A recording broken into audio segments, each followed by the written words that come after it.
سلیمان نے کہا اچھا، ہم دیکھیں گے تو نے سچ کہا ہے یا تو جھوٹا ہے۔ یہ میرا خط لے جا اور اسے ان کی طرف ڈال دے، پھر ان کے پاس سے ہٹ جانا اور دیکھنا کہ وہ کیا جواب دیتی ہیں۔ ملکہ نے کہا کہ دربار والو، مجھ تک ایک نامہ گرامی پہنچایا گیا ہے، وہ سلیمان کی طرف سے ہے، اور مضمون یہ ہے کہ شروع اللہ کا نام لے کر جو بڑا مہربان نہایت رحم والا ہے، بعد اس کے یہ کہ مجھ سے سرکشی نہ کرو اور مطیع و فرما بردار ہو کر میرے پاس چلے آؤ۔ خط سنا کر کہنے لگی کہ اے اہل دربار، میرے اس معاملے میں مجھے مشورہ دو، جب تک کہ تم حاضر نہ ہو اور صلاح نہ دو میں کسی کام کا فیصلہ نہیں کیا کرتی۔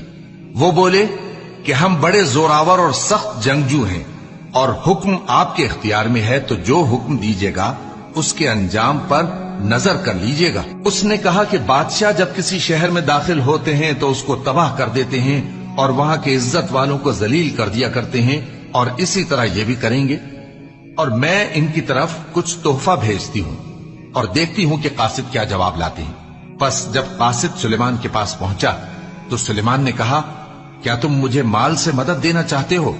سو جو کچھ اللہ نے مجھے عطا فرمایا ہے وہ اس سے کہیں بہتر ہے جو تمہیں دیا ہے۔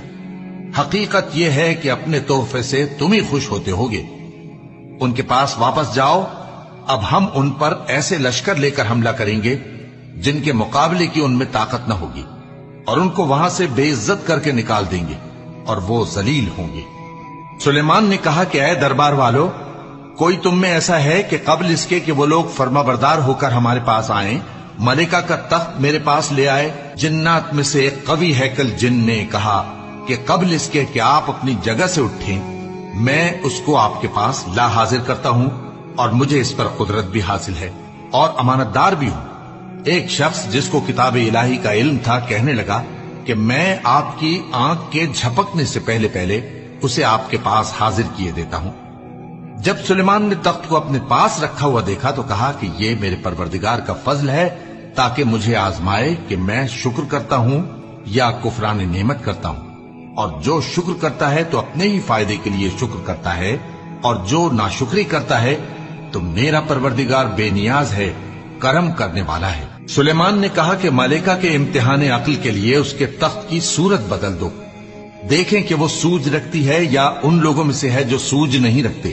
پھر جب وہ آ پہنچی تو پوچھا گیا کہ کیا آپ کا تخت بھی اسی طرح کا ہے؟ اس نے کہا کہ یہ تو گویا ہو بہو وہی ہے، اور ہم کو اس سے پہلے ہی سلیمان کی عظمت و شان کا علم ہو گیا تھا، اور ہم فرما بردار ہیں۔ اور وہ جو اللہ کے سوا دوسروں کی پرستش کرتی تھی، سلیمان نے اس کو اس سے منع کیا کہ وہ کافروں میں سے تھی۔ اس کے بعد اس سے کہا گیا کہ محل میں چلیے۔